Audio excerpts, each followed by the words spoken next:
Now hear this. The following podcast is likely to contain numerous instances of vulgarity or profanity, which some may deem inappropriate. If you're of an overly sensitive disposition, stop listening now. Additionally, the podcast will be filled with numerous spoilers throughout, so if you haven't had an opportunity to read, watch, or enjoy the story prior to this broadcast, please do so, before continuing with this episode of Sweet Story, Bro. Get ready for action! 3, 2, 1, play!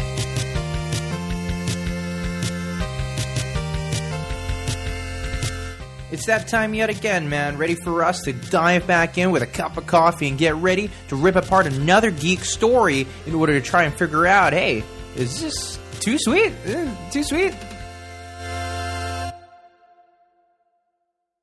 So thank you yet again for checking out another episode of Sweet Story Bro, and thank you, of course, for checking out the previous episodes of Sweet Story Bro if you've done that. If not, there's no excuse, man. All that stuff is on iTunes. All that stuff is on YouTube as well, in case you didn't know.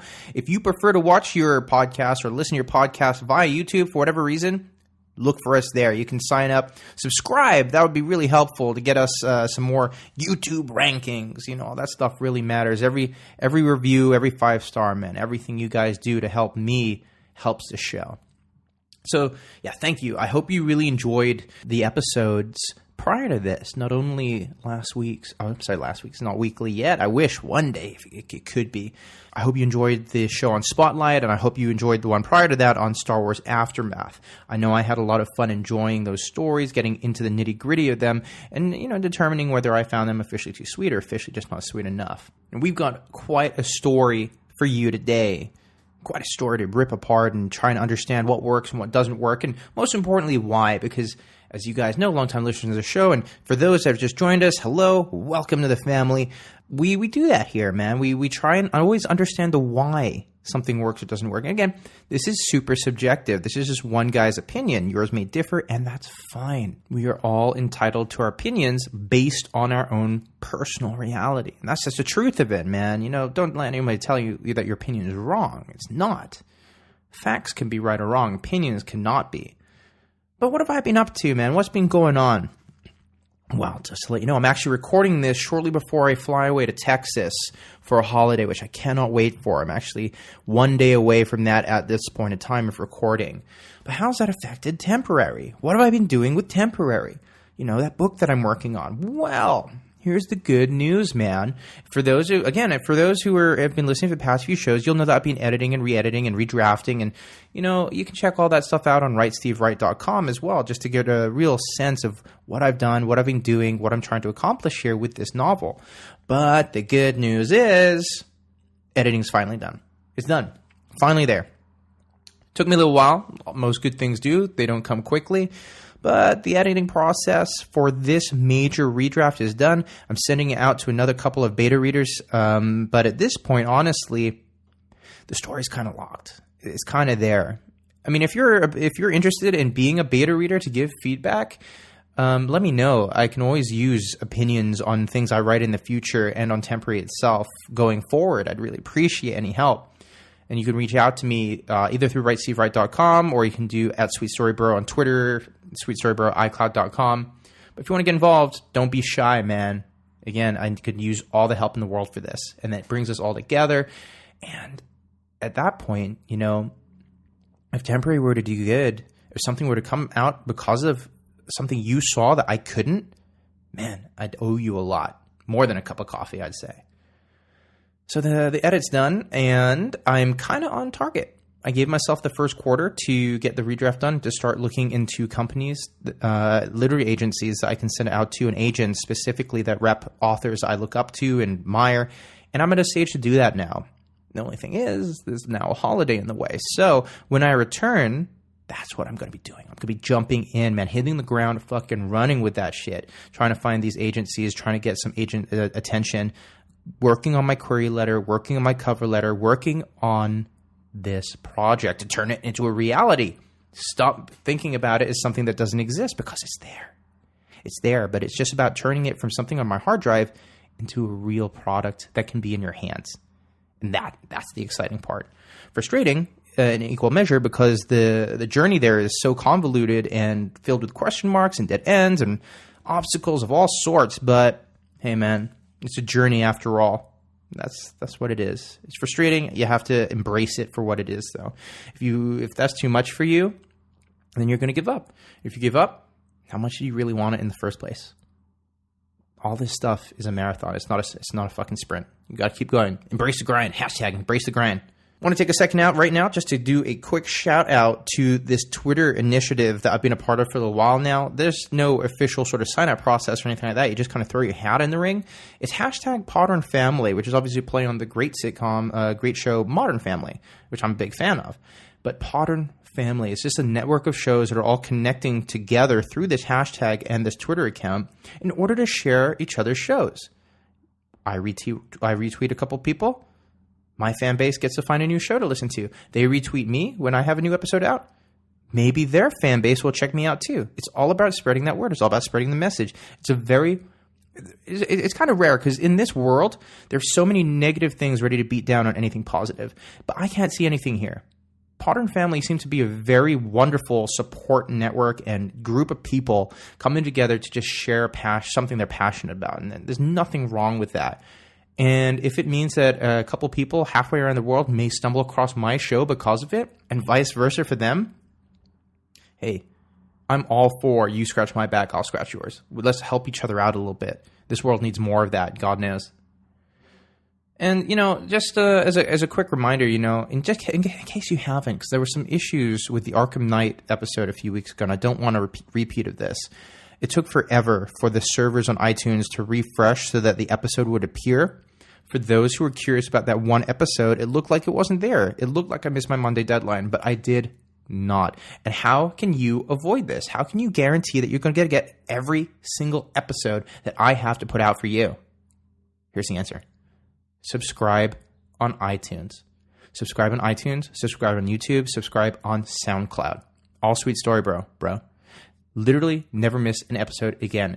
And if the iTunes server seems to take a while to reflect the change, hey, if you're subscribed, it immediately will appear on your device. It'll download without you having to do a single thing.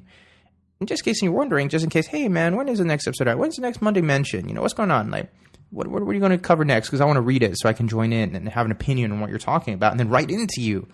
You can follow me on Twitter. You can like Sweet Story Bro on Facebook. And you can subscribe on YouTube, as I've spoken about already. But if that's too much for you, if somehow social media slips through your grasp as a concept of understanding, do not worry. I've been able to put everything together in one place now with links that look like the cover of the podcast right underneath the logo. So you can just click on the corresponding link that you want to go to and subscribe or follow or whatever the fuck you want to do. But it's at sweetstorybro.com. Really simple, real easy, no excuses. sweetstorybro.com. And while you're there, why not pick up the book mentioned in the Monday mention, the game, whatever it has to be, in order to play or read it, especially if you get to the end of this review and enjoy it and you want to check it out. Hop on over to sweetstorybro.com, click on the Amazon link, and purchase it. Why? Because not only will you get the product at the same cost, nothing extra more there, no way, man. You'll also be sending a percentage through Amazon, the Associates program, to me. And with that money, I get to reinvest that directly into the podcast. So you don't pay anymore, and you're helping something that hopefully you're passionate about, you're a fan of. This show, man. The more people do that, the more opportunities I will have to hopefully grow the show and deliver more content to you. Because that's what I want to do. I want to do that for you. God, I want to do that. It's so much fun to be able to put my time into something like this and deconstruct story and then talk about it with you. It's just great, man. Now, I just want to give a quick shout out as well to a guy called Joe Smith from Big Finish Productions, who was kind enough to send me a copy of this story that I'm reviewing today. Big Finish Productions, in case you're not aware, are an audio production company that do stories based on really popular British intellectual properties. The Avengers, Torchwood, Dorian Gray, and some guy called Doctor Who. And that's the one we're going to be doing today, as I'm sure you saw from the Monday mention a week ago, because you follow me on Twitter already. But why? Why this story? Why Doctor Who, man? Well, just put this on Front Street for you. I'm a new school Whovian, right? I came back to Doctor Who with the Eccleston stuff because, believe it or not, I live in the UK. I know the accent would probably throw a lot of people with that, but I live in the UK. I was here when the New Who restarted. I watched that. I actually fell away from the show during the Tennant reign and came back to it with Matt Smith, who I'm a big fan of the Matt Smith Doctor personally. I just want to put that front and center. Despite the fact that I used to watch old school Who when I was a kid growing up, like my dad, he's English. We used to have a couple of VHS tapes of old Doctor Who stuff. And I can't remember the Who that it was. Forgive me. I'm sure I'm going to have a bunch of Doctor Who fans screaming right now. It's the dude with the bowl beetle haircut. You know, I remember specifically episodes with him and I think Cybermen or some sort of alien lizard race. Hey, if you know what I'm talking about, so I can rewatch that just for the shits and giggles of it all, let me know. Reach out to me. I'd love to scope that once more.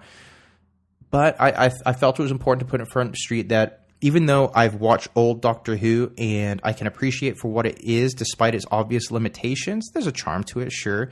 I'm very much a new school Who fan. I'm not going to pretend that I'm not. So I know that I have a lot of friends who are really into Doctor Who, especially the older stuff. They know the lore. They know the history. I know what the show has shown me. I have read one Doctor Who expanded universe book, and now I've actually listened to one audio adventure. But why an audio adventure? Why would I choose that for this show? Because it's not about the medium. It's about the story. It doesn't matter if it's a comic book, a game, a novel, an audio adventure in this case, or a TV series. As long as there's a story there worth talking about, I'm going to take the time to do it. Whether I find it officially too sweet or officially just not sweet enough. And so we start the journey now. What about this? What about this box set? What about Infernal Devices? Because what we have here, what we're looking at, we've got 3 separate Doctor Who adventures that are all connected into one arc. You know, there's a through line throughout them all, but they're written by different writers, which is an interesting endeavor to, you know, have a different voice, different tone, but yet still write it in a way to connect all together and have that constant through line like that we're talking about. And I just thought that an audio adventure, you know, when we're talking about podcasting, what a perfect thing to look at. How do you structure a story when there's nothing but audio? You know, I've never really been one for radio in the first place. The most I listen to radio is maybe LBC. I enjoy listening to the debates, especially when you got crazy motherfuckers on there espousing nonsense. But overall, I'm not a radio guy. I don't listen to the radio. I don't listen to radio plays, despite the fact I've heard lots of good stuff. Apparently there's like a big wave of radio comedy that's still a thing. This is a world that I'm not familiar with. Podcasting is different. I'm a huge fan of podcasting. And what is podcasting if not internet radio that you can access at any time? You know, this is a weird disconnect for me between the old school medium of what radio is and continues to be, despite its attempts to try and update itself so you can download shows after as a podcast or whatever it happens to be. It's just not a world I'm familiar with as opposed to podcasting. But I just felt that audio adventures, given that we've looked at books, we've looked at games, now we've looked at movies as well, it was an intriguing concept that I didn't want to ignore. Especially because it considers a character as awesome as Doctor Who, and the dudes from Big Finish were super cool about helping this show out in order to let you guys know all about it. So without further ado, man, let's jump in the fucking TARDIS. Get your coffee ready, okay? Because we got 3 episodes to look at here. I'm going to read out the synopsises now, just so you have an idea of what we're dealing with. Firstly, how awesome is this? We've got John Hurt coming back to reprise his role as the War Doctor. As portrayed in the episode, I believe there's a Day of the Doctor. They have my boy Matt Smith as well as David Tennant in it. What a fun special that was. That was for the 50th anniversary of Doctor Who. What a time to be alive. The first episode is called The Legion of the Lost. It's written by a dude called John Dorney, and here's the little blurb. In a time of war, every means of victory must be explored. In the time war, the unthinkable must be thought, and neither side can afford to be squeamish about their methods. Squeamish. When the destruction of an obscene weapon leads to the Time Lord, once known as the Doctor, uncovering a secret Gallifreyan initiative, he cannot believe what is being considered. Should victory be sought at any cost? Or are there worse possibilities than losing to the Daleks? Number 2, Episode 2, A Thing of Guile, by Phil Mullerin. The Daleks are developing a secret weapon on asteroid Theta 12. It is imperative that their plans are uncovered. Cardinal Lystra has her hands full studying the range of ancient and mysterious armaments the universe has to offer, but she makes it a personal mission to investigate the Dalek project. On this dangerous assignment, there is one particular Time Lord she wants at her side, and he will be accompanying her whether he wants to or not. Accompanying. Just get that out there. Finally, the last of the 3, The Neverwhen by Matt Fitton. On an isolated world ravaged by battle, time itself has become a weapon, laying waste to all who live and die there. Arms and technology are in a state of flux, and it seems that everlasting war is their only option. The arrival of one battered Type 40 TARDIS inside this nightmare offers hope to the combatants trapped within. But when he discovers the truth, the horrors of the Neverwhen will shock even the War Doctor. Wow. Okay. Very cool stuff. Very cool stuff. Again, you can see how they are all in turn separate, and yet at the same time completely connected by the Time War backdrop that is got. And this Time War, for those who don't know but are curious, this is against the Time Lords versus the Daleks, their greatest enemy. They're fucking badass considering their salt and pepper shaker design. Like, the Daleks have evolved into a truly menacing enemy. I love the Daleks. I love the Cybermen as well. I think the Cybermen are a really cool bad guy, and they were utilized really well. It wasn't this season. It was the season prior for their finale. I enjoyed that quite a bit. But that's neither here nor there, is it? We want to talk about this audio story. We want to talk about this new sort of medium that's not a new medium at all. New to me. Maybe new to you. And maybe you'll be a new fan of Big Finish Productions by the end of this, and you want to check it out too. Let's find out. So, The Legion of the Lost, written by John Dorney once more, begins with the Doctor meeting a soldier of this world called Collis, or so we think she's a soldier, despite her protests to the opposite. And together we discover they actually share a unified purpose on this world. They both want to seek out a device called the Annihilator. And I'm not going to do that throughout because I'm just not going to do it. But the Annihilator actually exists within a Dalek-occupied world, which means they're right in the fucking thick of it. Straight away, he's appearing in his Type 40 TARDIS, and he's put himself in the crossfire for this device. Now, it's interesting to note, as a quick aside, that the Doctor, at this point in his timeline, does not wish to go by the name of the Doctor. He feels himself completely disassociated with everything that all his other regenerations are, were, will be within his timeline. But for the sake of continuity, for the ease of it all, of course, and the fact that the characters do this as well, because he's so synonymous within their world that that's who he is, I'm going to be referring to him as either the Doctor or the War Doctor, just as a little sort of preface for us all. Now, the Doctor's actually... he's already visited this world, but allows his sentence where he recounts this to drift into hazy memory. And it's interesting, this concept of living multiple lives, or having a memory of living a past life, to know that this sense of deja vu is because you've been here before, but not be able to put your finger on it. But the question kind of becomes, what does the Annihilator do? Why did both of these people seek it? How can it turn the tide of the Time War for them, if that is in fact their intention?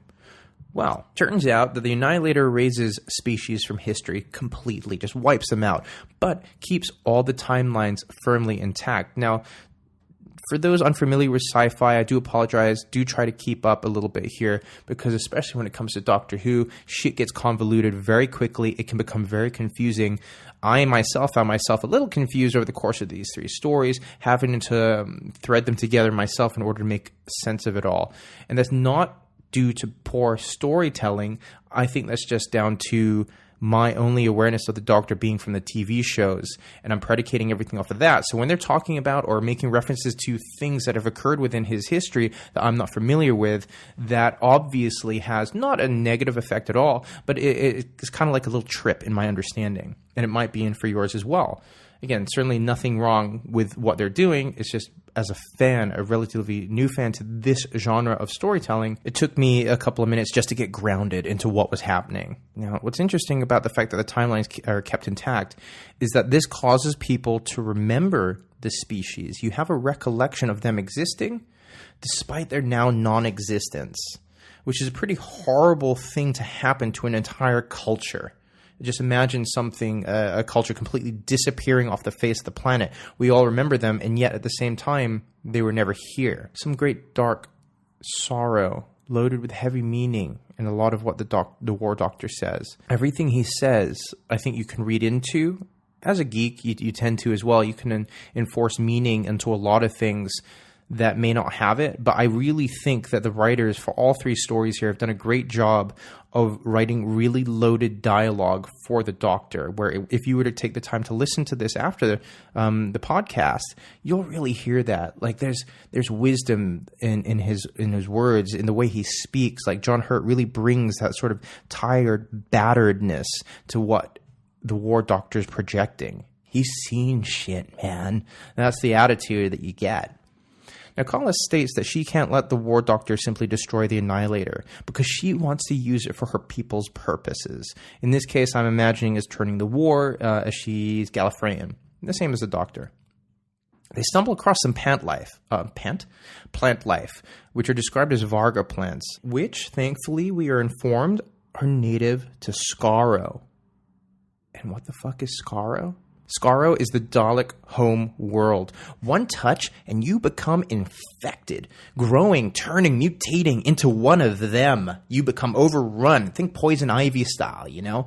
And these, according to the Doctor, have been bred specifically for Time Lords in the sense that they have regeneration inhibitors, etc., things like that. So if one of them were to turn you wouldn't be able to regenerate due to the way it's been manipulated on a genetic level. Remember that. They can manipulate and develop things on a genetic level.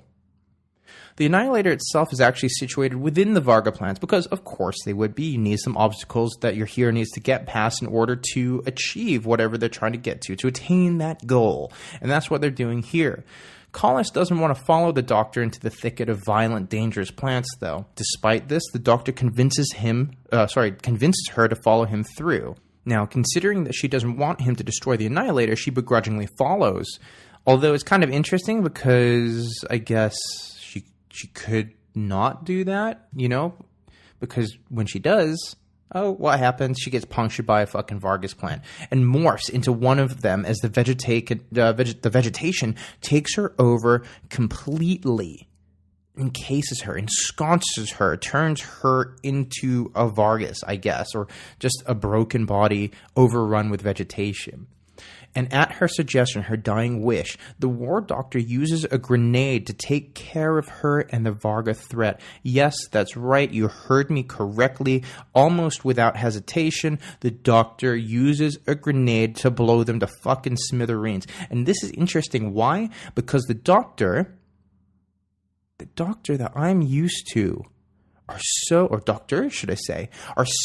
anti-violence that to have one so readily use a grenade to meet his own personal purposes is dark, it's interesting, it's compelling, and it's dramatically different. What that is immediately engaging. The stuff that they've hinted towards for so long in the show that they're finally starting to pay off with the Capaldi stuff. Like, I love the darkness that flittered through in a lot of Matt Smith's performances. It wasn't there consistently because he was quite goofy and jovial, you know, in a camp sort of way. I actually really enjoyed that performance and take on the Doctor. But there were these moments, man, and for those who are familiar with the show, you'll know exactly what I mean. There are these moments where he just looks at the camera or just looks at something on screen and he just falls silent, and there's a darkness, a cloud that comes over him because he's just internalizing so many things over his 900 plus years. There's one episode in particular that I really enjoyed called, I believe it was the God Complex, where he's stuck in a hotel with a Minotaur type monster. And that may sound stupid, but Each of the hotel rooms is somebody's worst fears, and he's forced to confront his own. And the way he does it, if I remember right, he gives it a look, and it's just astounding. Like, this darkness, this heaviness, this world weariness that has completely broken him as a person is present in John Hurt's take on the War Doctor already. And we're barely into this thing right now. And this is just completely showcased by the fact that he, Collis will go, use this grenade, fucking take care of us. And he's like, okay, cool, I'm going to do this. I'm going to do what I have to do. It knocks you off center because everything you know about the Doctor, you cannot apply to this. And that makes it so interesting. I mean, I've actually got a couple quotes here, both of them from Matt Fitton, the writer of episode 3, but they apply directly to what we're talking about. Quote, I think with the War Doctor himself, we've got the opportunity to tell different kinds of Doctor Who stories. Push him. Push the character to different places we don't normally get to see him go, end quote. And that's actually taken from the behind-the-scene features on the box set as well, which are really worth listening to. I'm not a big behind-the-scenes guy when it comes to a lot of stuff, but I really enjoyed listening to these. And I did it for the purpose of the podcast, of course, but there's stuff to glean from it. There's an enjoyment to listen to the process and the why behind it all. And this second one is also, again, like I say, from Matt Fitton, and he's talking about writing the character of the War Doctor for subsequent audio adventures. And this is actually taken from Vortex Magazine number 84. Vortex Magazine, incidentally, is Big Finish Productions' own magazine you can download for free on their website in order to get up to date with the latest releases, what's coming out, what's, all the new good stuff. And they've got interviews with the actors, behind-the-scenes photos, and this is all for free. Like, I was quite impressed by that. I have to be honest. I thought there might have been a charge incurred, even if it was a digital magazine only. But no, give this shit away for free. That's how you cultivate the fan base. Great idea. This is what he has to say. Quote, what's interesting is to see how far we can go with him, as we have to keep an element of the Doctor who we know, but he doesn't want to encourage that part of himself. He's got to do things that aren't him, and it's a very fine line to tread, end quote. And we just saw that. We saw that. We're then taken away to a scene where two Gallifreyans, Jared and Solex, Jared being a sort of administrative sort of type, and Solex is an army officer or something like that. They discuss the War Doctor after looking at the vanquished squad on Vildar. They discuss the High Council, ensuring that they are in fact Gallifreyan in nature, and we get exposition that furthers the legacy of the Doctor as crafted for himself. Through dialogue, they develop the character of the Doctor. I love stuff like this, where you get to have a further understanding of somebody without it being forcibly crowbarred in.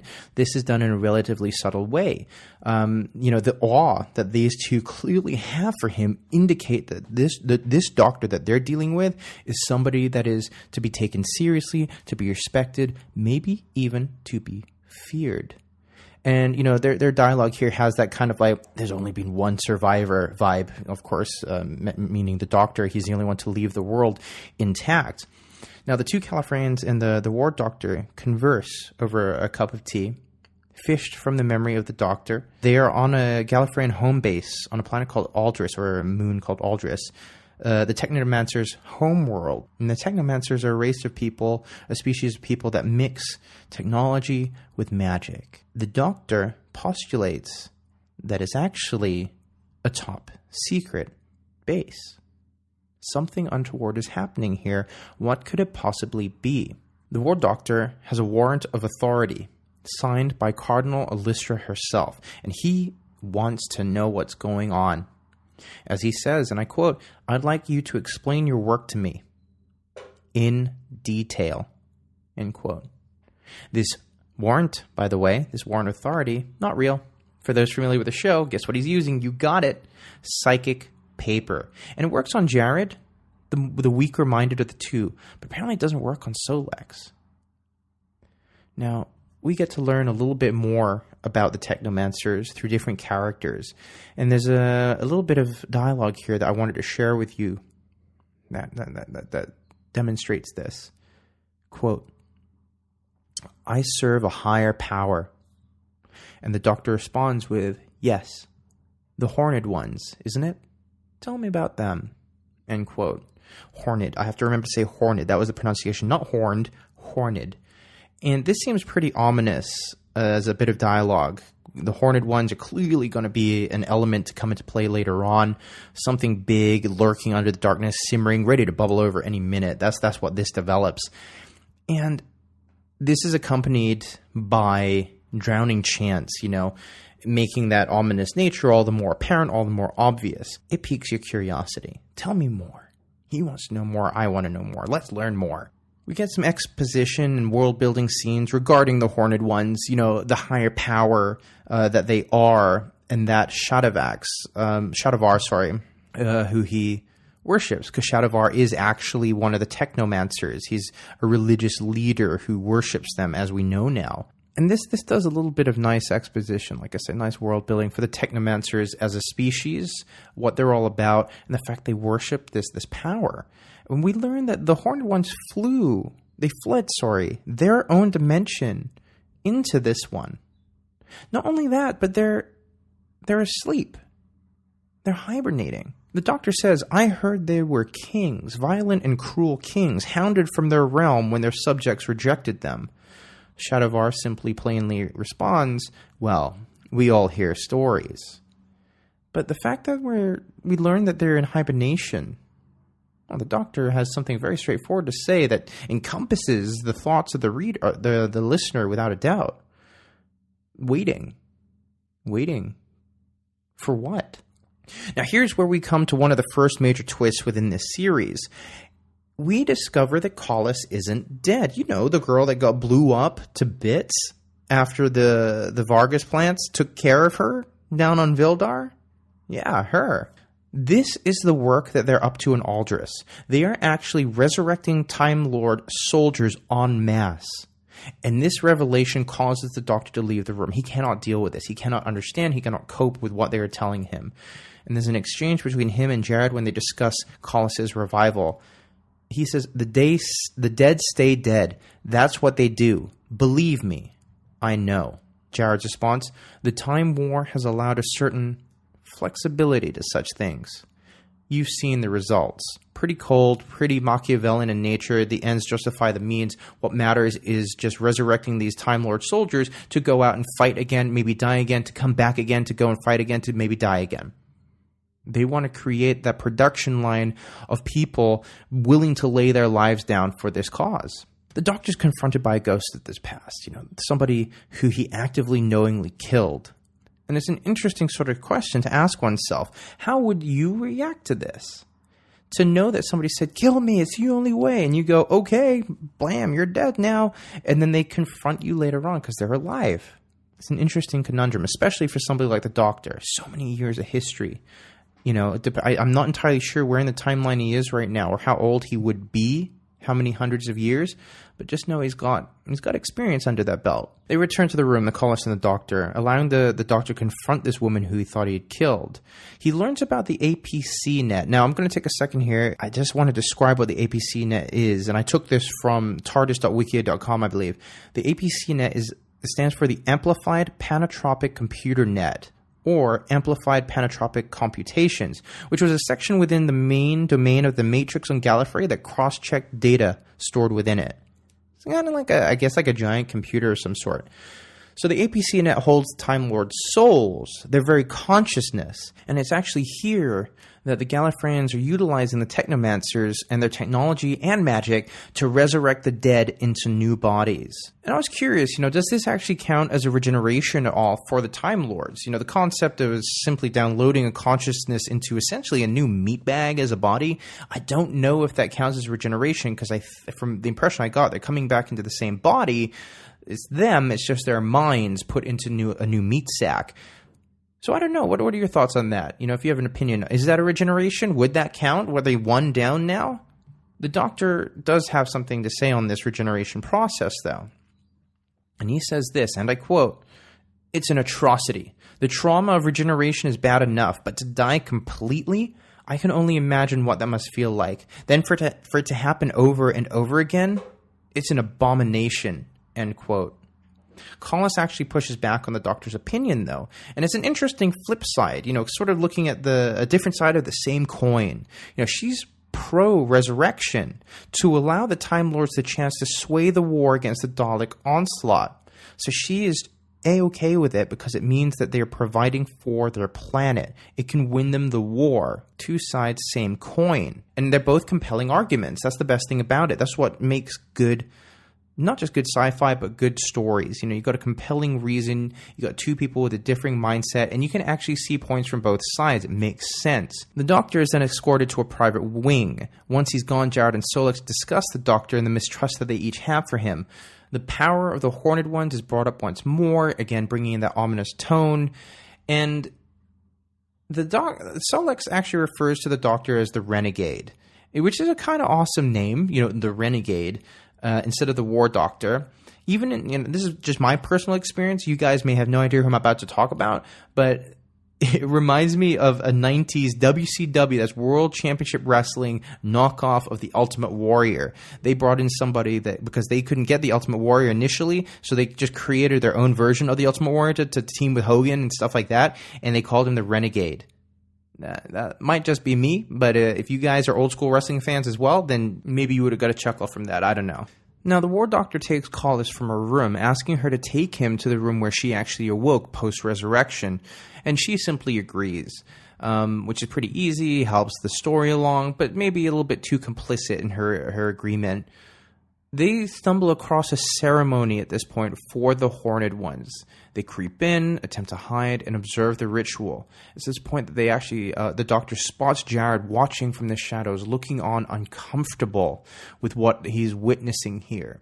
So even though he's working with the Technomancers, there's enough that he's seeing that makes him as a Gallifreyan uncomfortable with them and what they're doing, their belief system.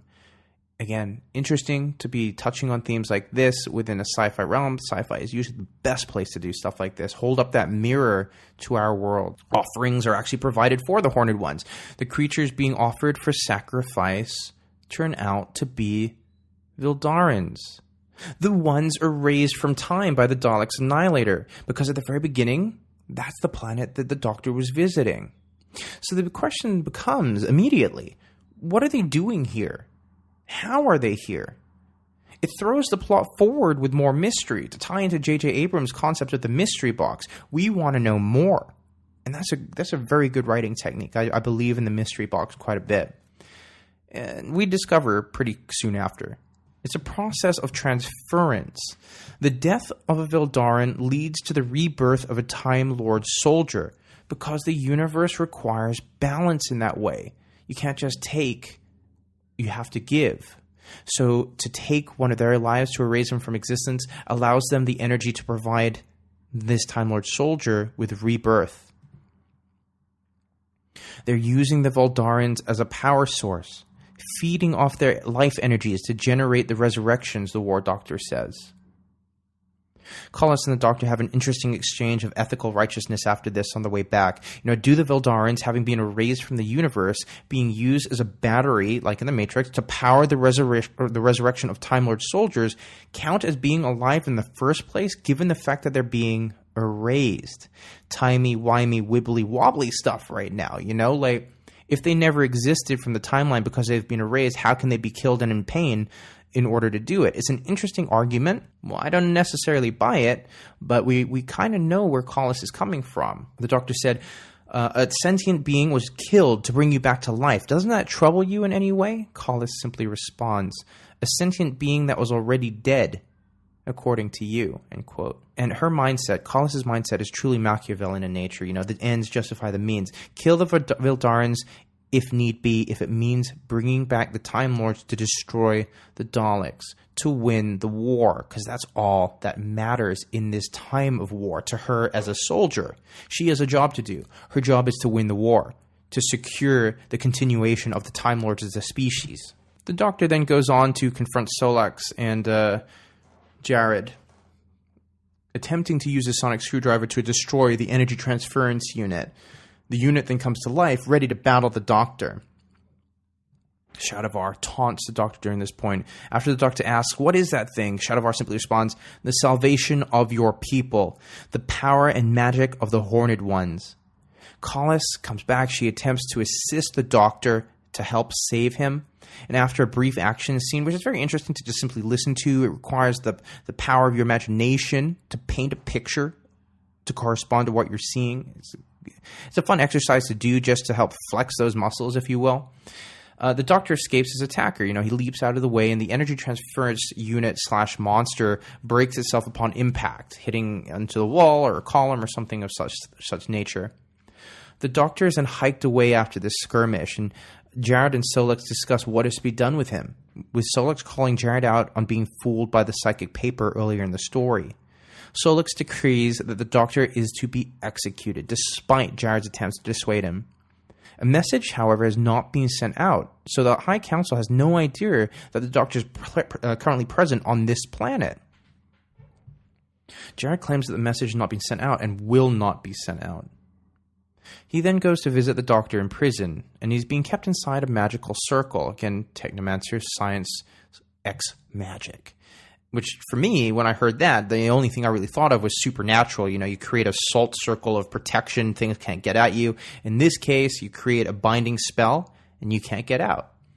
It's revealed that the energy transference unit is more like a dimensional alternator, apparently, taken form in the shape it was to allow comprehension and understanding for the Time Lords. Kind of like, I guess, that Jodie Foster movie Contact, where the aliens took the form that was most pleasing to them. The death of these other creatures are treated as a sacrifice to the horned ones. They feed off of sacrifice and death, and they offer magic in return. That's where they get their magical abilities from. Shadowvar says, "Evil that hibernates is better than evil that's awake, surely." Every soul that is returned to us, every soul, every Time Lord soldier that comes back, actually happens to have a fragment of a horned one present within them. And this is a big twist because they're bringing themselves back piece by piece by piece. It gives a physical form to the horned ones. And it's an interesting addition to the story. And it also explains the change that we've noticed in Collis's Machiavellian nature. The fact that she's so uncaring, the fact that she's so willing to subscribe to this idea that you have to do what needs to be done. Possession, this concept, thematically of if there's a little piece of something else inside of you and it can take you over, how much of you is really there? What really did come back? Was that all Collis? Because it didn't seem like that. Collis feels the change within herself, but she doesn't understand it, which is interesting because it shows that she's at war within herself, not only participating in this grander war around her, but an internal conflict too. She attacks the Doctor's captor and once more assists him in escaping. She breaks the binding circle and together they escape, heading towards the TARDIS.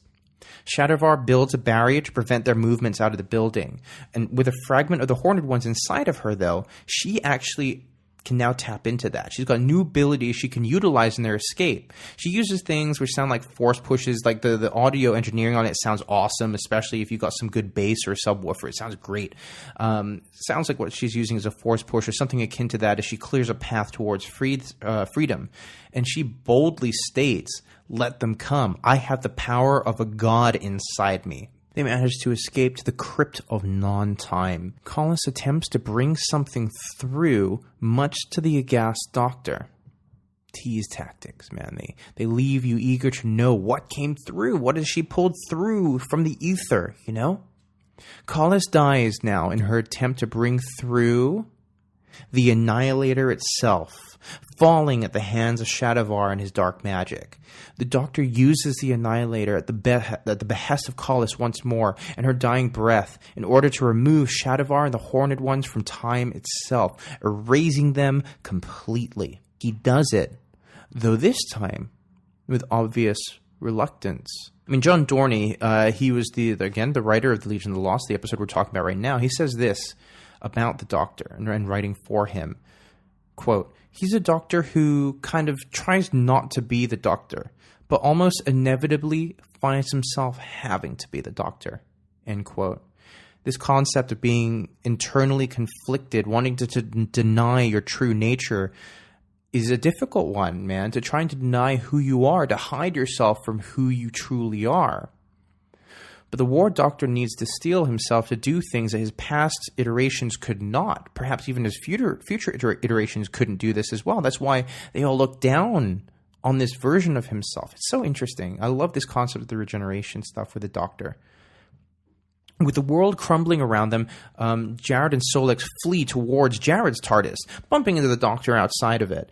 Jared's TARDIS has fallen into the crevice of some sort. In the meantime, it falls whilst they're conversing. A familiar sound, however, begins to wheeze out as the Doctor's TARDIS appears to save them. Even the Doctor doesn't know how or why it's appeared the way it has. But it doesn't take us long to find out.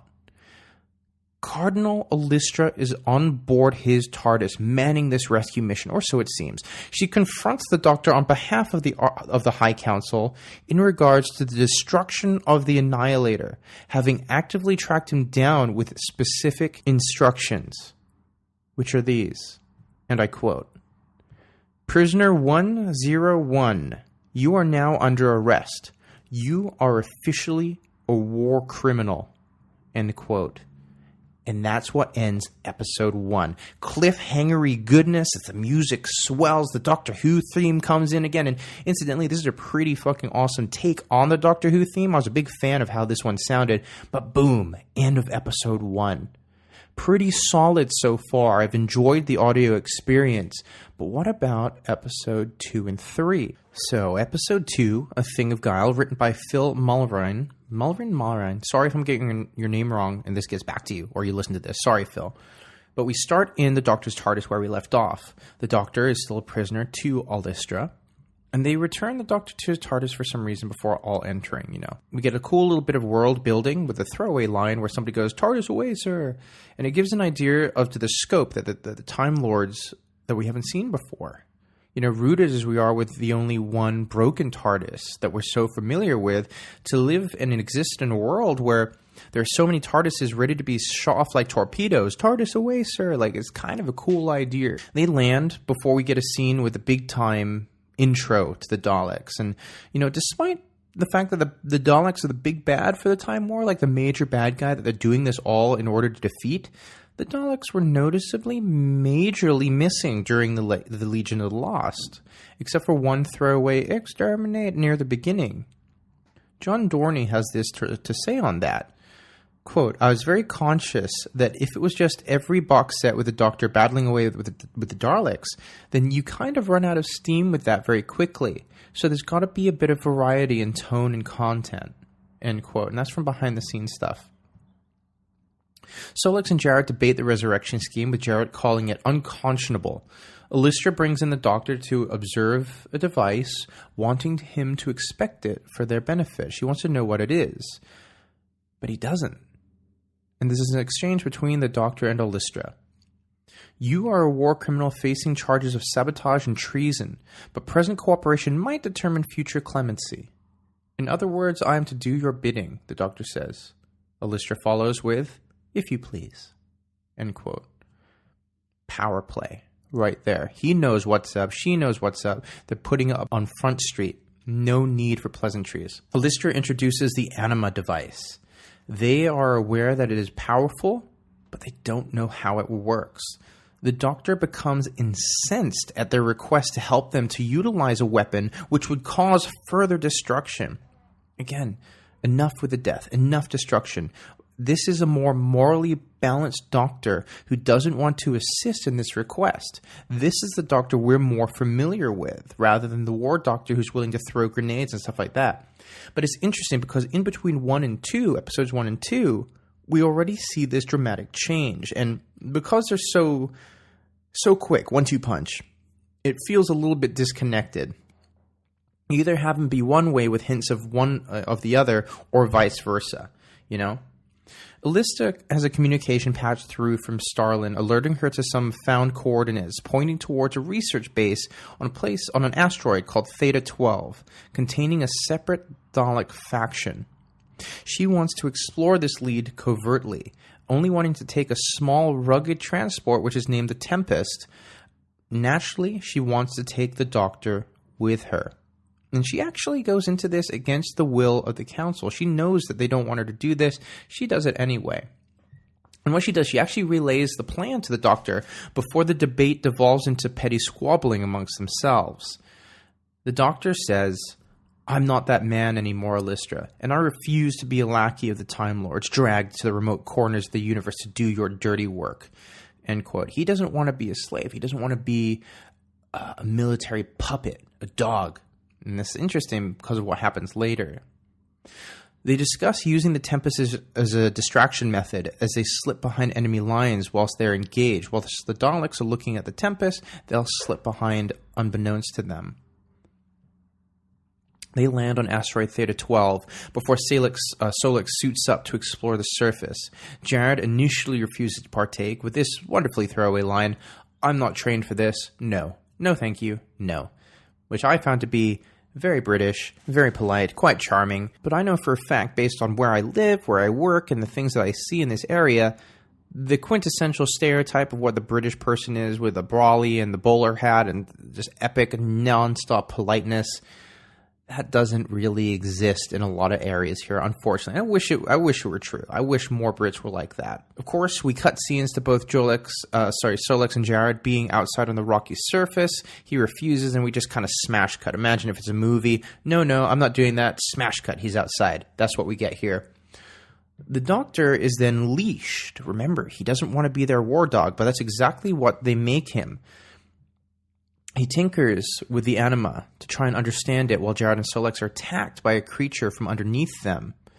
They then insert a blood-curdling scream. And from my research for this podcast, apparently this is quite a common occurrence during a Big Finish production, is the blood-curdling scream. Normally played up, kind of maybe sounding a little bit hackneyed or corny. I can't really comment on that. This is the first and to date only, but hopefully will not last, Big Finish production that I've heard. And yeah, blood-curdling scream. Cue, there it is.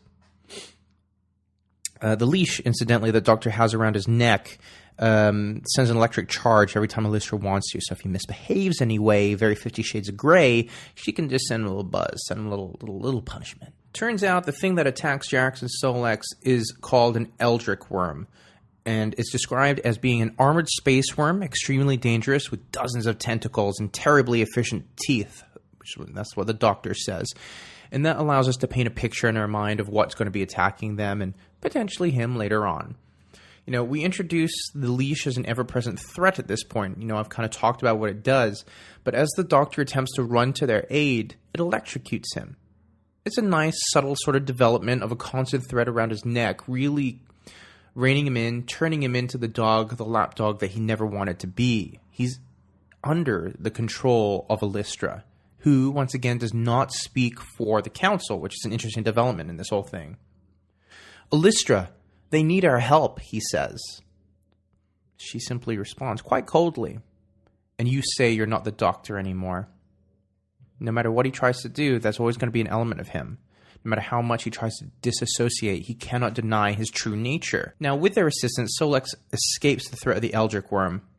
Jared, however, is not as lucky. The Doctor insists that they shouldn't have saved him. They should have helped Jared, because they turned to help him out instead.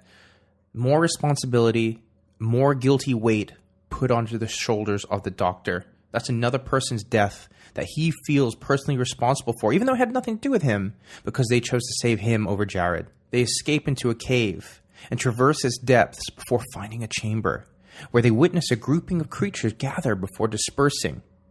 The Doctor himself, he doesn't actually recognize the species, which is somewhat rare for him. Neither do Alystra or Solix. They continue to burrow further into the tunnel, which the Doctor highlights as having been dug by something. Ominous tones here. What could have dug it? Well, we've already seen something that's capable of doing it. Solix currently is ahead of both the Doctor and Alystra exploring. And we get heavy hints now that Solix is going to get it. He's going to get it, man. He's going to fucking die. Because he's separated from the pack.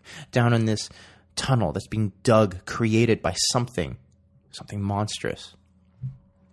The Doctor uses his sonic screwdriver, and there was a little thrill of excitement that I had when I heard it go off for the first time, that little buzz. He uses it, and he touches it to the ground to amplify its signal in order to drive away the worm that could be threatening them, which is a clever idea, using signal, touching the ground to amplify it, and sending sonar waves or audio waves like that in order to intimidate something that could be quite far or quite near. I thought that was pretty cool. Solix isn't dead, by the way, despite what was hinted at earlier on. And that's a development. That's a thing that happens. And as we discover this, the cave and tunnel begin to crumble around them. As they're escaping through, they pass through what they call a shimmer field. Whatever we saw would have been only half visible, disguised. Turns out they were Daleks. They saw Daleks. Now, they eavesdrop in on another conversation between some new Daleks that are nearby, who mention an experiment of sorts. And it turns out that these are Dalek scientists on this planet. And the thing they're talking about is something called Project K006. 006. And it's kind of a cool concept here, because I quite like the idea that the Daleks have scientists in a way like this, and they signify who's who by having symbols engraved to signify position or rank onto the armor of their Dalek chassis. The Tempest abandons ship. You know, you remember that ship they used earlier to distract the Daleks initially whilst they snuck onto the planet? Yeah, the guys flying that, they abandon the ship. Everyone bar the captain, who is just absolutely obsessed with his death wish against the Daleks. Like, whatever this dude, he's obviously got a huge chip on his shoulder. He respects the Doctor, so I guess what he's doing this is to buy more time for him. But it was just kind of weird. The dude just clearly wanted to die, and he was doing everything he could to hold them off, to distract them as long as possible, to buy as much time for the Doctor as possible. But he had an opportunity to escape, and he didn't take it. It was just a little bit weird. The dude gets exterminated, naturally. That's what happens. That's what Daleks do. And the Daleks, once they've taken care of him, resolve to return to asteroid Theta 12, knowing now that something is up. This was a distraction. Let's get back. Let's see what's going on. Tension rises. They've got rid of the distraction. They know something must be up, which only leaves the presence of our heroes on the planet's surface. We're on a collision course. Now, the team, that's Solix, the Doctor, War Doctor, and Alistair, of course, they find a laboratory with evidence of the secret weapon the Dalek scientists spoke of. And it turns out to be a Dalek mutant, suspended within a stasis tube of sorts. You know, they've been growing genetically modified Daleks, giving them more humanoid features. So a couple of immediate questions would be, why would they do this? Daleks hate humanity. They hate everything that isn't Dalek. So why fuse or modify their own DNA? Me, as a new Whovian fan, even I know this. I didn't get that. It didn't really make sense to me that they would ever want to experiment with weakening their own genetic code. And yes, before anybody wants to tweet in or is yelling at their radio or through their headphones right now on their commute to work, I'm sorry, but I am aware of that the Human Dalek episode, and I believe it was a David Tennant episode. So I know they've done this before, and I guess it wouldn't have made sense then either, surely. I've not watched it for a long time, forgive me. But they hate humanity. They want to exterminate humanity. So why mess with their DNA in order to try and fuse with it or to give it humanoid qualities? In the Daleks' hive mind, they are the epitome. They are the ultimate race but in the universe. They would never ever want to dilute it. They find Project K006. And the War Doctor uses a sonic screwdriver to open it up, discovering its occupant, a part Dalek, part, and I hope I say this right, Khalid. Khalid? Man, I'm so sorry if I'm saying that wrong right now. Thankfully, it's not long before we're given some sort of exposition, if you will. The Daleks were once a humanoid race called Khalids before being mutated by their creator, Davros. Certain emotions removed, others enhanced. That's a quote from the audio adventure itself. They wanted to attempt to reverse evolve a Dalek, apparently. So why? Why do this? I've already asked that obvious question for anybody who's a fan. Why would they do this? The Doctor actually chimes in as well. He's the voice of the listener right now.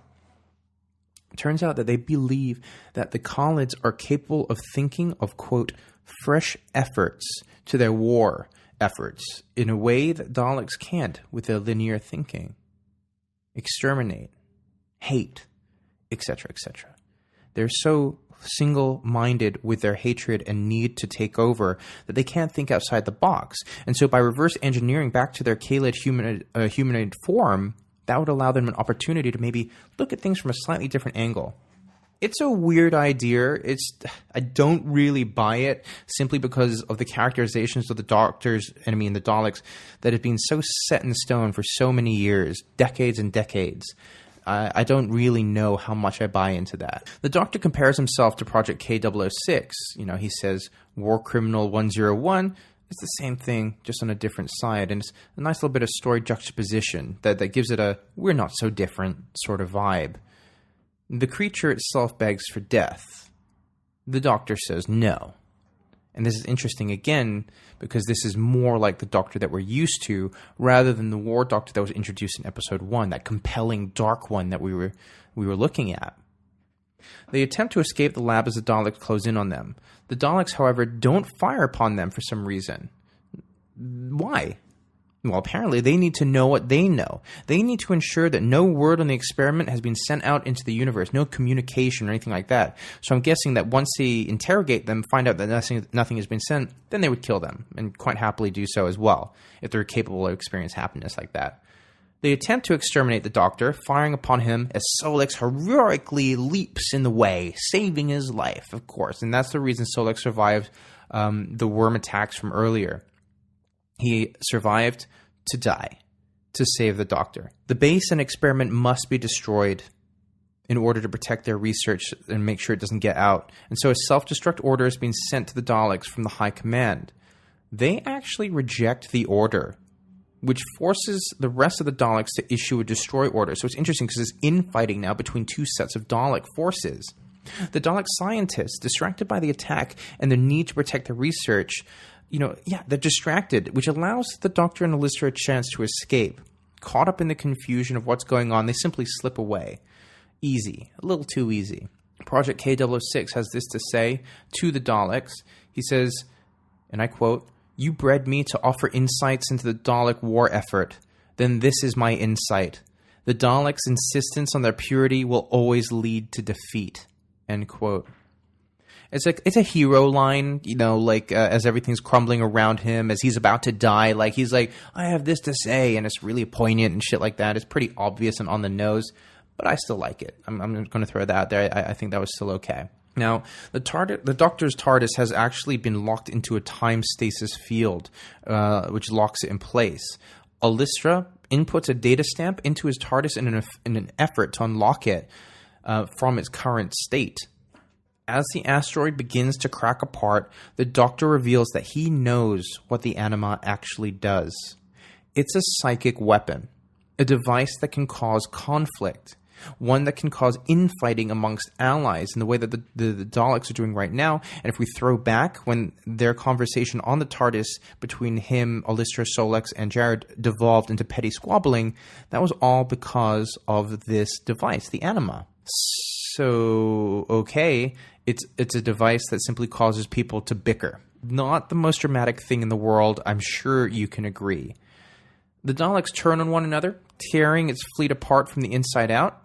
And it's a complete Trojan horse effect. And they talk about Troy and the Trojan horse a few times during this episode. It's an obvious thematic point that Phil wanted to get across here, and he does do so, going insofar as having the Doctor quote full passages from the Odyssey, where they describe the sacking of the citadel of Troy. Of course, as they're escaping, and now with the knowledge, knowing what the anima is, Alyssa wants to use it as an ultimate weapon against the Daleks in this time war. The Doctor rejects this concept, stating that it takes away people's free will. You're just manipulating them. You're playing them for your own means, turning them against each other. We discover that he's actually stolen Leish's control from Alyssa before leaving her stranded on an asteroid that is breaking apart, don't forget. I just want to put that in as a little aside. This whole thing is falling apart before disappearing in his TARDIS. But he doesn't have control of the TARDIS because of how she helped to unlock it from the time stasis field earlier. The code she actually inputted takes control of the TARDIS, this Type 40 TARDIS, and forces the Doctor into an unknown destination, an unknown location, out of his control completely as the music swells and the Doctor Who theme kicks in. End of episode 2. The writing in this episode was a little bit more on the nose compared to episode 1. It's difficult being the middle part because you've got to not only link perfectly the first part, but also provide enough that somebody can attach their third story onto. I get that.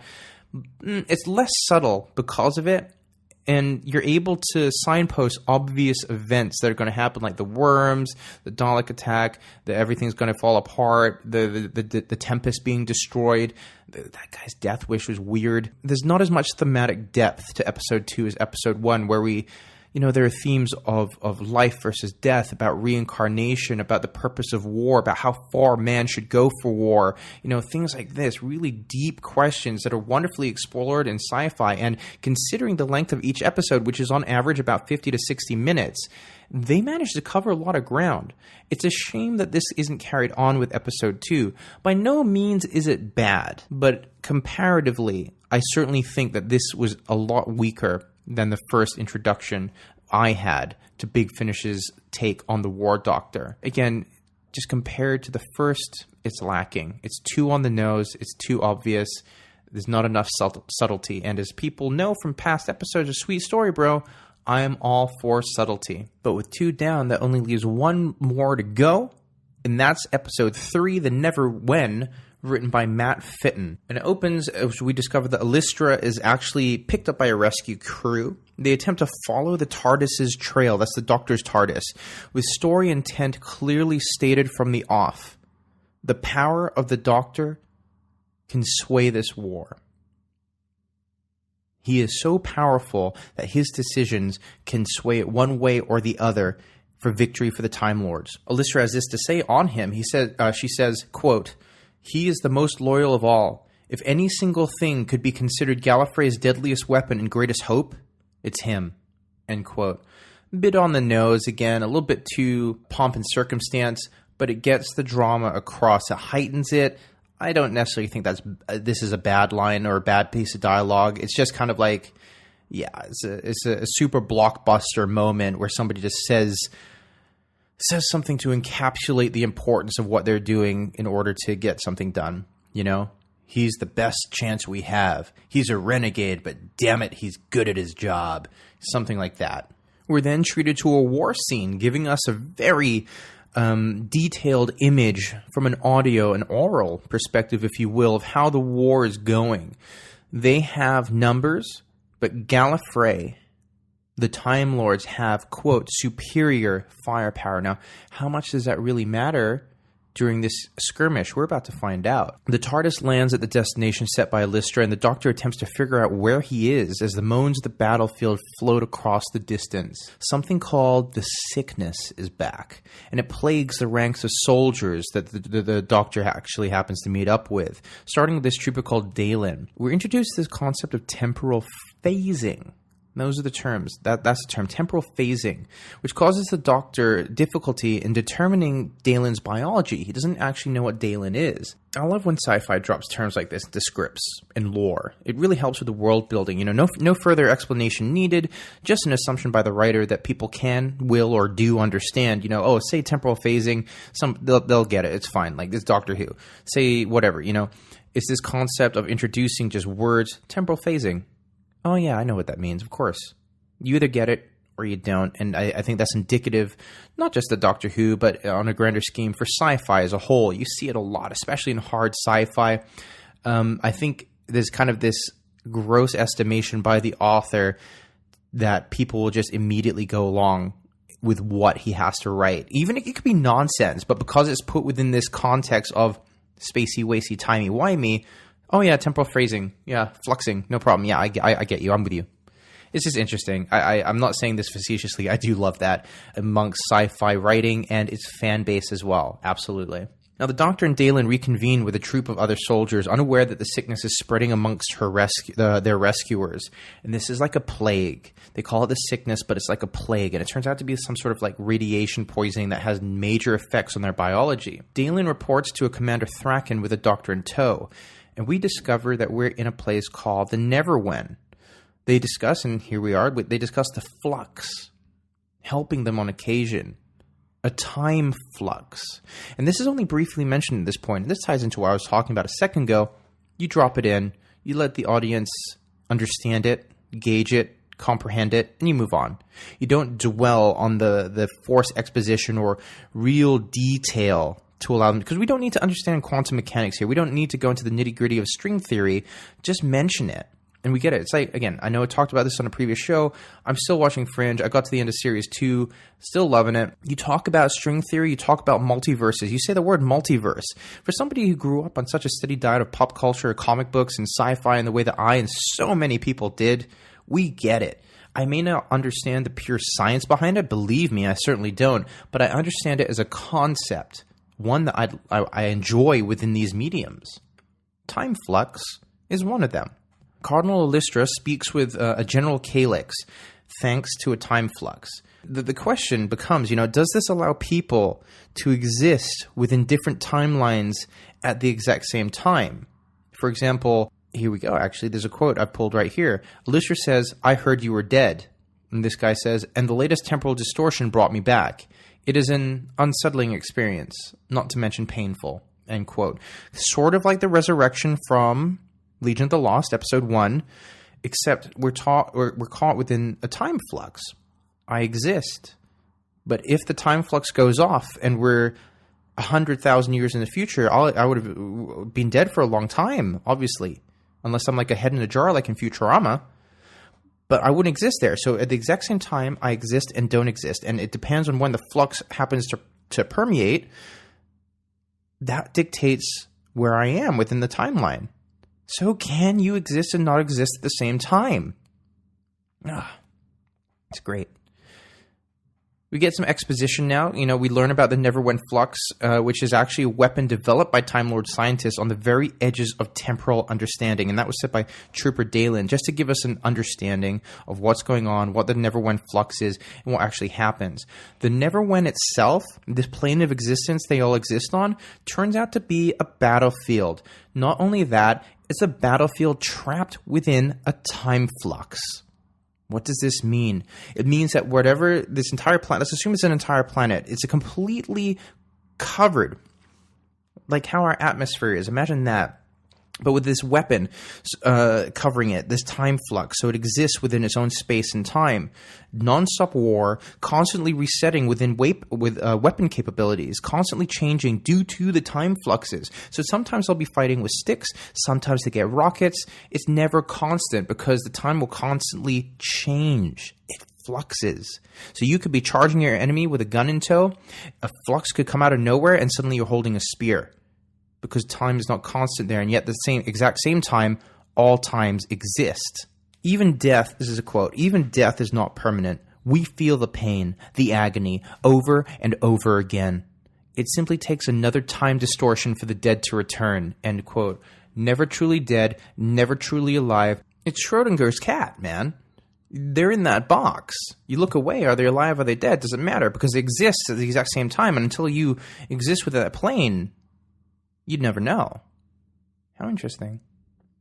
Matt Fitton has this to say on actually writing this episode, The Neverwhen, and I quote, "I just wanted to do something with this story that would play with the manipulation of time. So the idea of the Neverwhen Flux, this Time Lord weapon that can essentially mangle a timeline and completely turn it in on itself and lock these two armies in a place where they're constantly reliving battle, setting off to fight each other with laser cannons and ending up going hand to hand with spears and swords while endlessly kind of dying and being resurrected.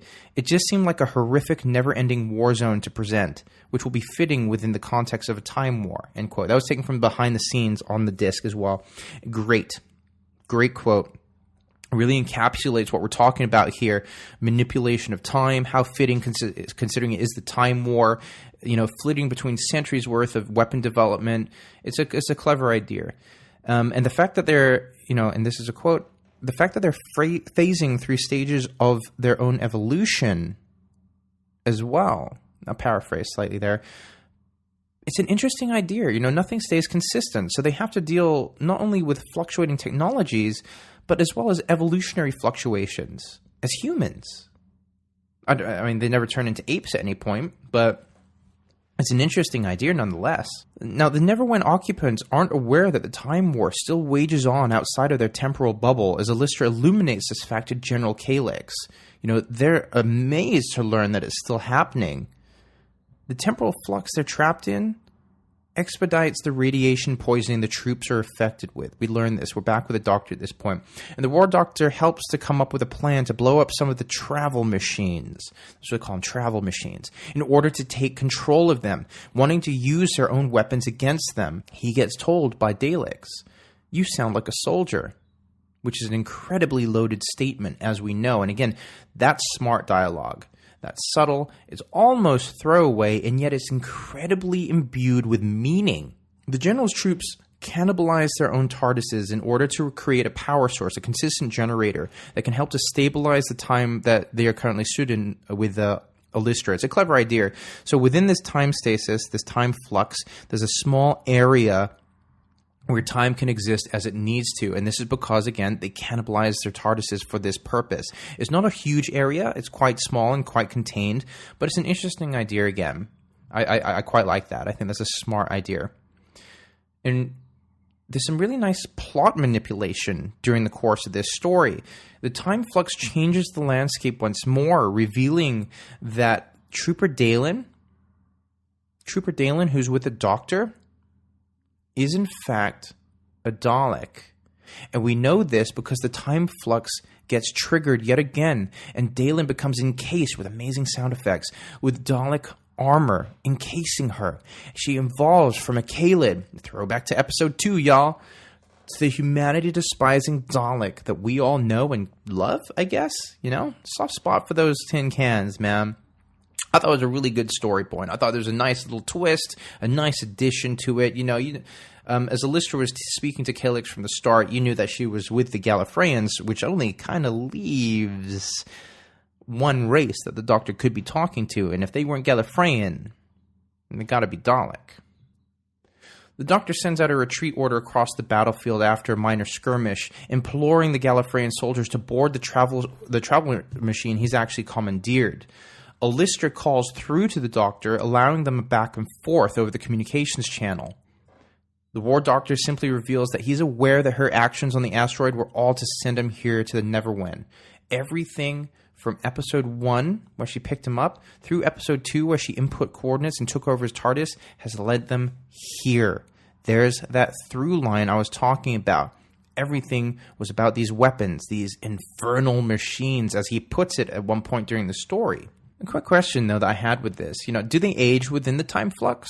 It sounds like they've been fighting for years, but do they get older at all? Like, if I was stuck in the time flux, and I'm assuming I'm not within that period of space where the TARDISes have been cannibalized to allow time to run normally, will I get older? My assumption is yes.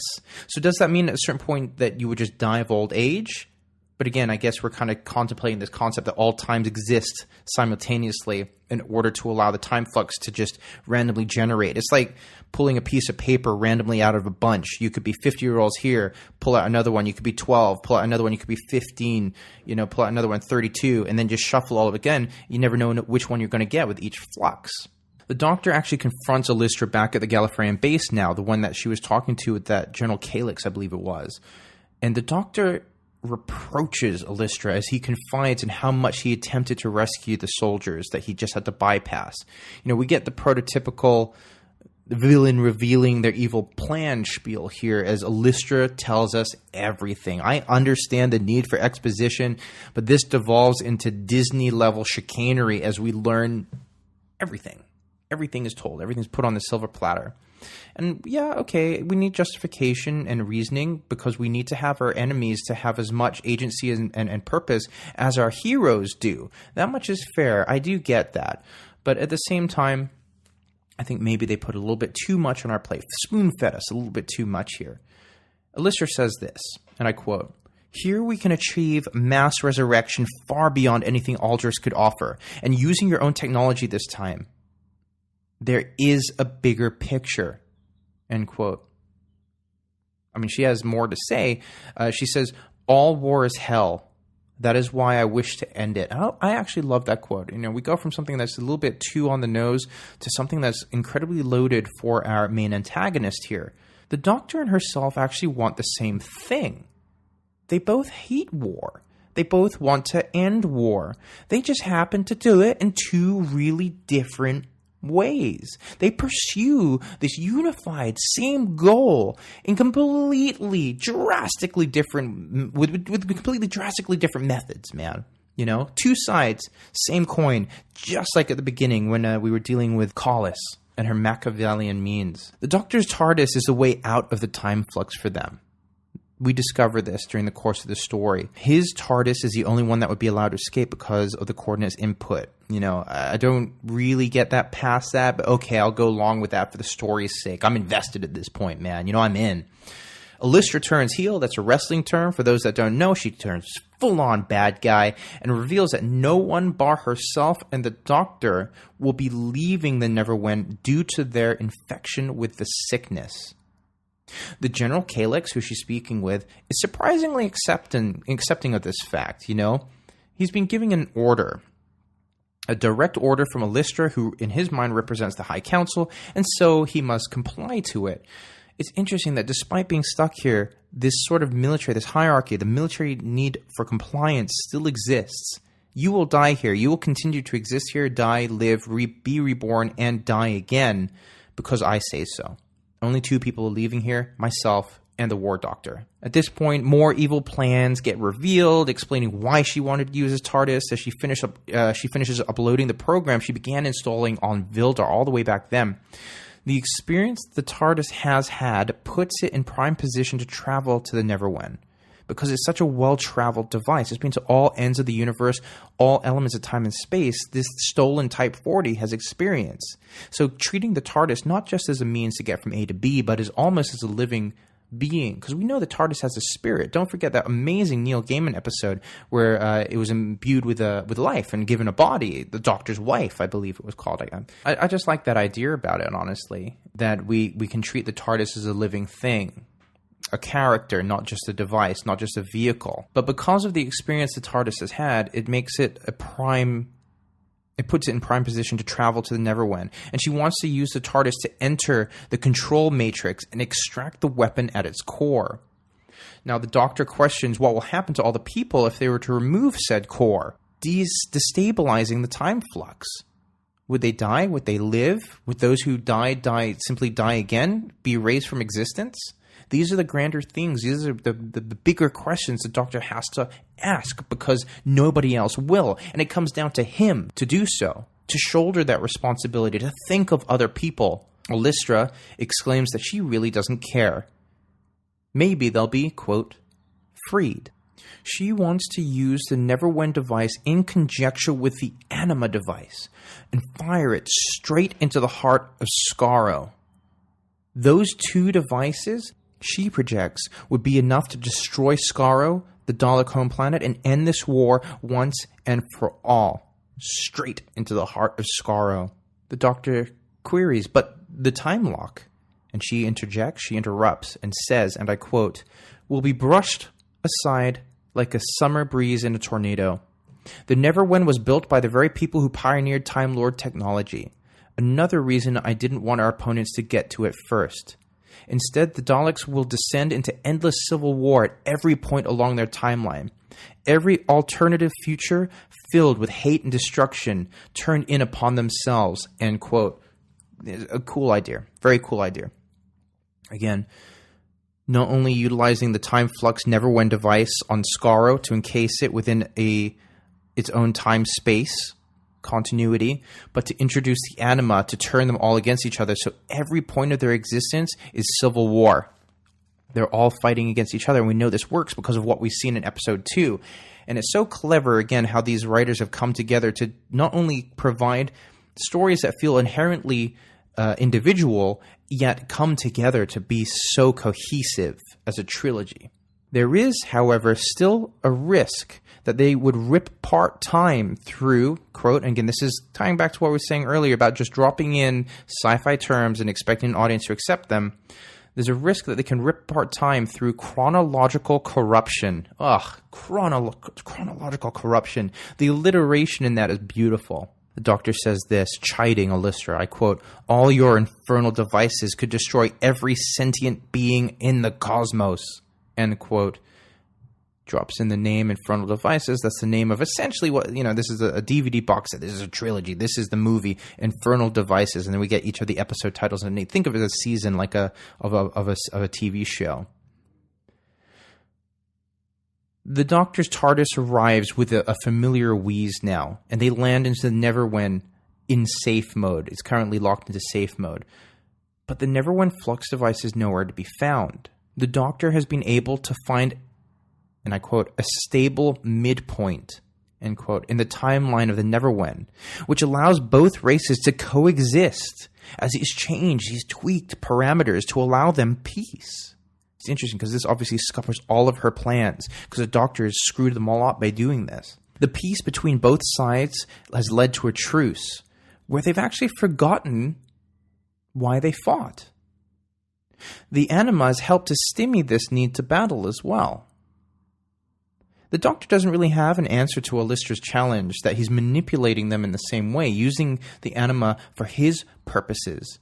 It's still manipulation, that much is true, but just because he's doing it to resolve it within peaceful means, he can't see that it's the same thing, which is an interesting little character flaw or quirk, depending where you fall on that. They seek the same weapon, hunting it down as the people prepare for celebration and harvest. The truce, however, is short-lived within this series, and nature bleeds through, which is a theme, I guess, that is explored throughout. We've talked about the Doctor being unable to deny his very nature, and this much is true of Kalids / Daleks and humanity. Turn to phrase, selfishness. All these begin to come through. They seep through the cracks of the Dalek personality. And it leads to people saying things like, exterminate. Exterminate. The Doctor desperately tries to maintain this balance. He continues to tweak the parameters to encourage peace, but of course it's all in vain. The dark nature of who these characters are bleeds through no matter what. You can't deny your nature, and I think this is a harsh lesson for the Doctor.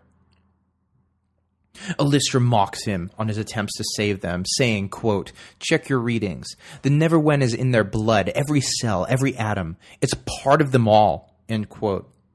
And with that, the utopian society breaks apart in the way of hate. The floodgates of hatred and disparity are thrown wide open, and war, fighting, battle ensues once more. There's a great scene here between Alistair and the Doctor discussing who he is. Who is the War Doctor? Who is the Renegade? Except for a WCW wrestler in the 90s. His position, within the war. And who he is if he isn't the Doctor. And the fact that he tried to be the old Doctor, saving people trapped within that bubble. She mocks him for it. He's adamant that it's not him anymore. But we've seen evidence to the contrary. More subtly here than in episode 2, granted. But the evidence is there. The Doctor has somehow changed the Neverwhen timeline, fucking up all of Alistair's plans. And we return to the moment when the Neverwhen time flux is first launched. We travel there. I can't recall if it's a time flux or I don't think it's through the TARDIS. But he does something. He does the one thing that he thinks is right. And it's dark. And the Doctor says, and I quote, I did the only thing I could. I put them out of their misery right at the start. Everyone's dead. They're all gone. And that's all thanks to the War Doctor. He took care of it. Quote unquote, took care of it. Like Old Yeller, I'll take care of it. He has destroyed the Neverwhen device, causing it to explode upon launch. Alistair wails that, quote, it could have won us the war. And this all leads up to possibly the best quote of the entire 3 episodes, where the Doctor has to look at himself and really analyzes who he is versus who he actually wants to be. And I'm sure we've all gone through that on a personal level, looking at yourself and really critically gauging who you are and comparing that to what you think you can accomplish, where you think you want to be. Not necessarily what you think you deserve, because that's very conceited, very arrogant, but certainly thinking, hey, maybe I could do more. That's not me anymore. I used to be that person, but I've grown. And to have people constantly throw into your face, no, you're still the same person. You think you've changed, but you haven't.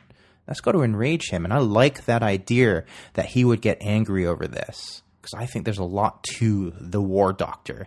There's more to explore with him. He says, and again, this is possibly the best line here, and I quote, "The Doctor would hate what I've had to become. I'm not the Doctor. I can't be the Doctor, so I can't allow myself the luxury of self-hatred. I get on with the job." End quote. Great line. Captures so much drama for the Doctor and his character. The internal conflict, the grander scheme of where he is, what he represents, what he does within the Time War. Hats off to that line, man. Well done. Well done on that. Good stuff. Phil Mulrine actually has this to say, and this is taken from the Vortex magazine. Quote, "I think all the writers are aware that the Doctor is still in there, buried inside somewhere. No matter what this War Doctor goes through and how much he denies the name. He does what has to be done, but he doesn't have to like it. I think that's why when the 10th and 11th Doctors turn up in the Day of the Doctor, the War Doctor is more than ready to have hope restored to him. I think morally wary might be a better way to describe this Doctor than less moral, and it was actually freeing and exciting to experiment with a grittier tone that might normally appear in Doctor Who." End quote. And we certainly see that here. Across the course of the 3 episodes that we're treated to. It's really, we get some really on-point dialogue at the end with the Doctor versus Alystra, discussing the finer points of the darkness of the Doctor being the perfect warrior. I think this is done a lot in part to help set up future box sets that they might be doing. But again, it's kind of on-point dialogue, much in the same way as at the very beginning, like, he's a renegade, damn it, but he's our best cop, or whatever it happens to be. He escapes her clutches. He gets away, reversing the polarity of the collar to shock Alystra as he takes the TARDIS key, turning his leash into a weapon of his own. The Doctor throws the leash to the ground, leaves in his TARDIS, finally in control, or so it seems, of his own destiny. And we end with a very, again, ominous is a perfect word for this, and they do this time and time again where they just tease us, man. They tease us with the future of the possibility of what could come next. Alystra says, "Until next time, my warrior." End quote. Delicious last bit of dialogue, I think. You know, again, it's very comic booky, very obvious sci-fi, almost to the point of being hokey, but I can buy into that, man. I dig that. That was fine. And that brings us to the end of episode 3. And it's a great continuation of the story. The way that episode 3 continues on from episode 2 and has throwbacks all the way back to episode 1. I really did love the constant through line between each of the episodes, despite the thematic differences between the 3. Like I said, despite, I will say, you know, the first and third episode share quite a lot more elements than episode 2. I do think episode 2 is, it sounds harsh to say, it's not a weak link because it's still good, but it's certainly, in my take, in my opinion, not as good as episodes 1 and 3. That there was a kind of a lull there. So even though we're neck deep in it with the Daleks, and we get to see that experiment, 006, K006, it just didn't hit me in the same way. And I think a lot of that comes down to the actual writing of the on-the-nose dialogue. But hey, that might just be me. If you have a different take on that, you know what to do. Let me know. You know I want to hear from you. Don't send a postcard. Nobody sends postcards anymore. Send me an email, man. sweetstorybro@icloud.com, or tweet me at sweetstorybro. The heavy themes that were explored throughout, let's recap. You know, we got concepts of life and death. We challenged the permanence of death, the one thing, the great unifier for everybody that people fear across this entire planet, death. You know, we've got this concept of choice throughout. What do I choose to do? What do I want to do? We just war, not only internal conflicts, but greater, grander wars that take up whole battlefields, planets no less, stuck within time fluxes and things like that. We've got elements of playing God, for God's sakes, you know, with the technomancers bringing people back and the ethnic moral responsibilities of that, as well as the Dalek scientists doing the exact same thing by genetically modifying their own DNA to create life they're not so different after all. The Doctor said it, I say it too, man. And of course, we got interesting elements of science versus magic, and that's primarily in episode 1, granted, but it was still a theme that I very much enjoyed. Science versus magic, as well as science coexisting with magic and integrating together is a very cool idea. I've got a couple of quotes here that I just wanted to throw out before I begin to wrap up this review section of the podcast, and we get to the most exciting part of it. Was it officially too sweet or just not sweet enough? Now, the first is from Nick Briggs, who's one of the producers of this, I believe. And this is on the story potential of the War Doctor in relation to the show. This is the main show's canonical continuity. And this is taken from, again, their free magazine, free to download from their website, Vortex Magazine number 82. And I quote, "I'm very keen not to lock things down and join up continuity. On the one hand, you risk the TV series contradicting what you've written at some point, because although we have to check with them, they don't check with us. But also, I think it's a creative dead end to leave no space for new stories." End quote. I've got another quote here from John Dorney, writer of episode 1, and this is taken from Vortex number 84. And he says, and I quote, and I think this is a very poignant quote in relation to how these characters matter to so many people, much in the same way as Batman does, or Superman, especially after the whole Batman v Superman thing that I've been reading. I've seen the movie. If you guys want me to review the movie, I will. Just let me know. I have an opinion on it. I'm not going to share anything on that right now because that's totally removed to everything we've discussed. But if you're interested in a sweet story, bro, on Batman v Superman, Dorner Justice, let me know. Hit me up. John Dorney says this: "Everybody has their own interpretation of who the War Doctor is and what they want him to be. There will be aspects I've written which others will disagree with." End quote. It's short, it's sweet, it's succinct, it's to the point, and it's also correct. Chuck Wendig spoke about this, and I quoted him in my Star Wars Aftermath review as well. If you can't recall that, go back and listen to it, man. Tell your friends, tell your Star Wars loving friends about what I've been saying. It's this idea that no matter what you do, you're not going to please everybody. I could write, hey, I'll throw that out there. I did it during the Star Wars one. I could write some Uncharted expanded universe stuff. And I could do things with Nathan Drake that people could hate. But other people might love it. Because art is so subjective. And that's true of paintings. That's true of video games. That's true of music. That's true of reading. It's true of audio adventures. Because if you introduce characters that people love and you take control of them to some degree, you're never, ever, ever going to please everybody. And it's such an easy thing to say, but I know for a fact that if I were lucky enough to be able to write this book, or even Temporary, for example, and I did something with the characters in subsequent novels or whatever it happens to be, there will be people that might be unhappy with the decisions I go down, but it's not their decision to make.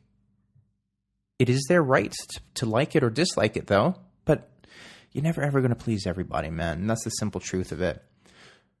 So, with all of that in mind, 3 episodes in for this audio adventure, Infernal Devices, produced by Big Finish Productions. What do I think?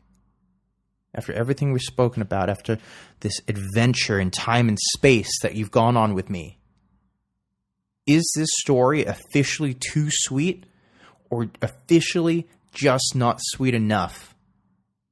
Well, for me, Doctor Who Infernal Devices is officially too sweet.